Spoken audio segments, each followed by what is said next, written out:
ពីមួយថ្ងៃទៅមួយថ្ងៃគាត់ក៏សម្រាប់ចិត្តលក់អតិទឹកគាត់មានអតិទឹកប្រហែលជា4 5គាត់លក់អតិទឹកអស់2ហើយខ្ញុំនិយាយរវល់អតិទឹកហ្នឹងគឺគេយកធុងសាំងយើងហ្នឹងណាធុងសាំងយើងហ្នឹងគេចុះហោងពីចំហៀងហ្នឹង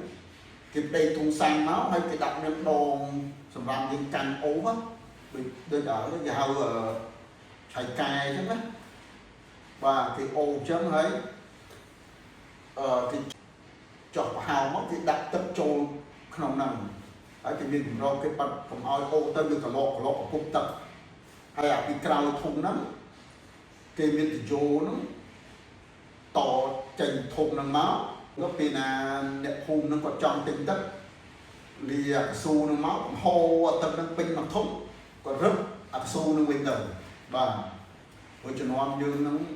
នៅអូកអមយើងហ្នឹងអត់មានទឹកម៉ាស៊ីនទេមានតែទឹកអ្នកនៅដុំហ្នឹងប្រើទឹកដូងទឹកតាពាំងហ្នឹងចឹងត្រូវមានអតិទឹកហ្នឹងដើម្បីអូលុកតាមផ្ទះប្រជាជននៅឆ្ងាយពីដងហ្នឹងអ្នកខ្លះគាត់អត់មាន